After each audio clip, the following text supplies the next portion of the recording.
Hello, Sabin Paris here, back for the last day of the fun smartphone photo challenge. How are you feeling today?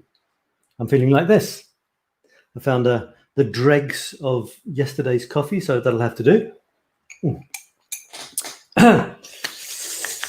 Okay, that's 5 days of photo challenge, and you've done amazingly so far. I've loved everything, and I've got one more tip for you today. Let me just go through my banners, because this is how I keep on track these days.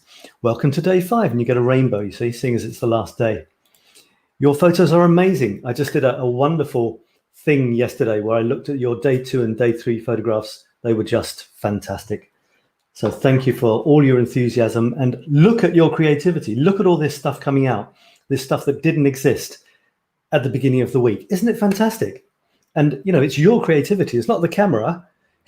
You can point the camera at anything, but it's you who's doing the pointing. So it's your creativity. This is what you've got in you that you are letting out this week. And I'm seeing you sharing it on your Facebook pages and stuff. It's wonderful.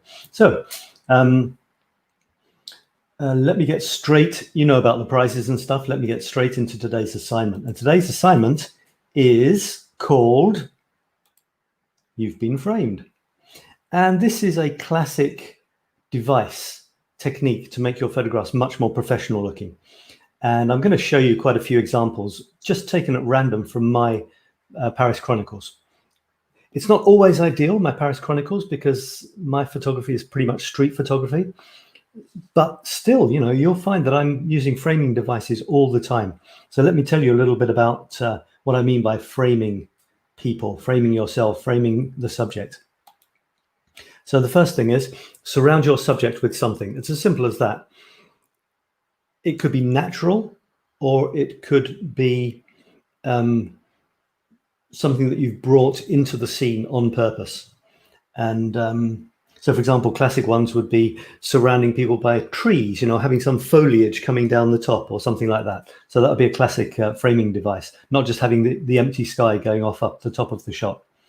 And another way of doing this would be shooting through something. So either find something in nature which is a sort of natural hole and shoot through it.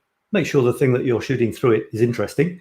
But, you know, it could be a hole in some leaves, or it could be a hole in a wall or a fence or an open door, you know, shoot through an open door, but you've got the door surrounding your shot. Tip number 3, because you get more than one tip for the price of one tip, you see. And I'm sure you're glad about that, because the first tip was expensive, wasn't it? So the more original the frame, the better.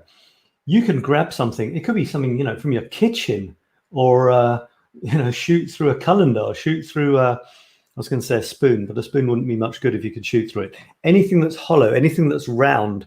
You know, look, I just grabbed these, and it's actually what I put in the little icon as well. You know, shoot through. Put your camera right up to, you know, put it right up to the hole and shoot through that but keeping the hole in there, so people know it's like some sort of scissors or something. It's fun. So look around your house if you like, see anything that's got a hole in it, and see what things look like shot through that.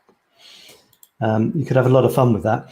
People make great subjects, of course, to shoot through things. I mean, you know, if you're shooting through something, you'd better have a really good subject to be surrounding it for it to be worth surrounding. And of course, people are the classic thing, because, you know, if more than anything else in the world, we are attracted to other people. By the way, it could be you. You could do a selfie. You could decide to do a selfie. So you grab something round and you put the camera this way and you shoot yourself through it. And finally, even your hands can be a frame. You think, oh, I don't have a frame. Well, it's a pretty classic thing, isn't it? But you could hold your fingers up like this and shoot through your fingers. I mean, could I even do it now? Let me just try, just for fun. Okay, put it on the camera. I'm going to shoot me through my fingers. How cool is this going to be? Okay, there's one. And I'll do one more. Try and get me in focus. It's not easy. Oh, I went out of focus. Anyway, I'll show you this photograph. Okay, so there it is. Me through my, isn't that, I've got the hand, you see, the hand is there to make it look like a hand, and there I am. And there is a way you can make me in focus and not blurry. And now I'm going to show you some examples. So it's random, taken at random from my photo stream. This is me and my son surrounding the Eiffel Tower. So you can interpret the word frame very, very loosely. This is a statue in the Tuileries Gardens in Paris, and clearly surrounded by the big wheel. So yeah, it's pretty impressive. There are many, many ways of framing, and you take the ones that you like, and then you find your own as well.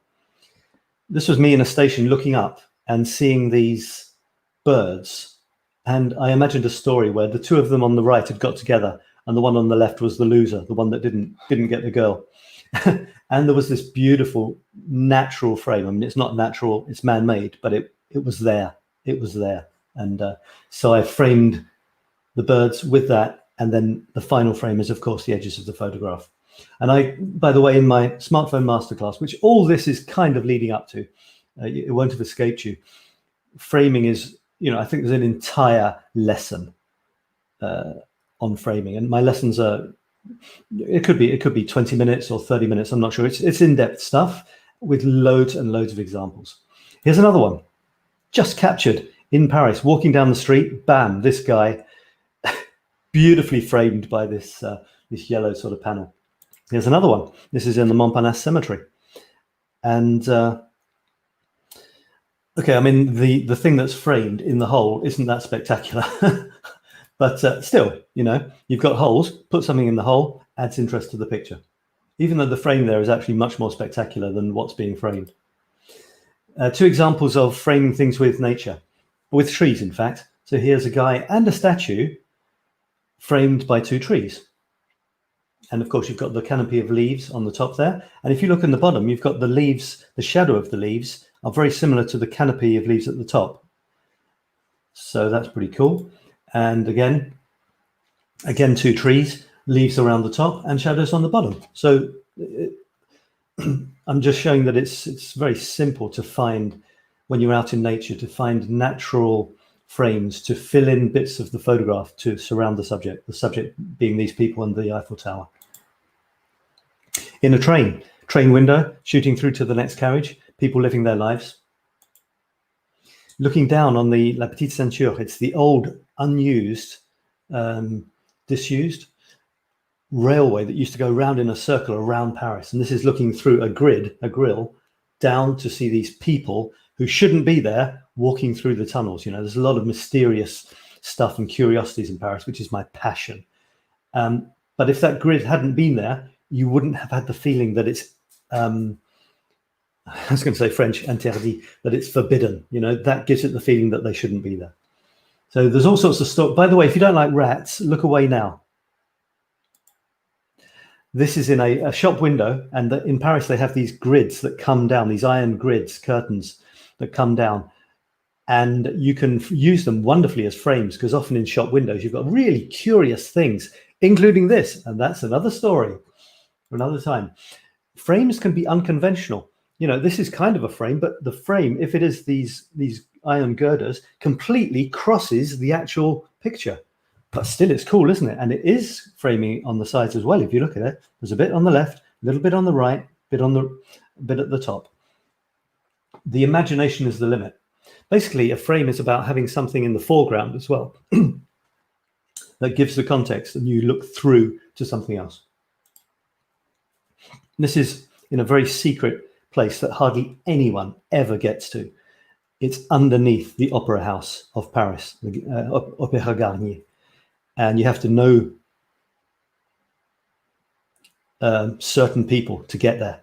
And this is an incredible framing of the girl walking towards the center of the entire opera house. If you took a line going straight up from where she's headed, you would arrive at the pinnacle of the round dome of the opera house. And this is way down underneath it. It's an incredible building. I did an entire series on this during this visit. I didn't think I was trying to be discreet, not snapping much. And I came out, and at home I realized I create my pictures in grids of 3 by 3 when I display them. And I realized I had not one grid of 9, but 9 grids of 9 photographs of Opera Garnier. I was just so excited about that. And here's another one. This is me in the Montmartre cemetery. And I discovered a tombstone, like a grave. It's not a gravestone, you know, like one of those things. Don't know what you call them, with my name on it. There's a grave waiting for me in Paris. How about that? And that's me and a cat that adopted me. I was just sitting there, cat came, and we are nicely framed by this doorway. Walk around and find all these natural frames. They're everywhere. This is in Place des Vosges in Paris. Stunning, beautiful place and wonderful arches. Beautiful arches. And this is me and my daughter. So you can grab something in your home, you don't have to get fancy. Well, that's a pretty fancy frame, to be honest, but you can use your imagination and grab anything. This is a rainbow dream catcher. Can you believe that? All right, so that's it. Those are my examples. And I'm excited for you to... I've got someone saying hello. I know you normally don't. Hello, Sab. This journey has been fun. Yeah, thanks, Diane. Can't wait to see what you come up with today. I was just reading that comment. And so I can't wait to see what you come up with today. And I'm not quite saying bye-bye, actually. I was going to say something else to you. I was going to say, so post up to 3 shots in today's thread. What's coming tomorrow, because tomorrow's Saturday, but it's not quite over. So coming tomorrow is the final appreciation Facebook Live and the prizes at 8 p.m. Paris time. So it's the same time as the other 2. I'll have a quick look at your photographs from days 4 and 5. I will announce the winners of the daily prizes, and I will announce the winner of the big prize, which is a place on my smartphone photography masterclass, which is coming up starting next Monday, not this Monday coming, the next Monday. And, it's not a secret. There will be a lead up to that masterclass. And so starting tomorrow, actually, the smartphone masterclass warm-up starts. And it's all free stuff. It's all free for 9 days. You've got free photo stuff warming up to the masterclass. So I don't know exactly what the format is, but it'll be 9 shows. You don't have to come to them all. You can come to 1 if you want. 9 shows where I talk about photographs. That won't take too long, but it'll be real content, photo analysis, what can make photographs better or not better. And then I will tell you about the masterclass. This is each day. So you can forget, the stuff about the masterclass. You only need to see it once. And yeah, so that's it. And if you are, I would love you to do the masterclass. So if you want to carry on this process, you've got another 9 days of warm up, and then you can start the masterclass with everyone who will be starting it with a special price for people who are in our group. So that's that. So it's going to be, it's just photography all the way. If this is your passion, please come with me on this journey and have fun, be inventive and happy snapping. And I'll see you again very soon. Bye for now.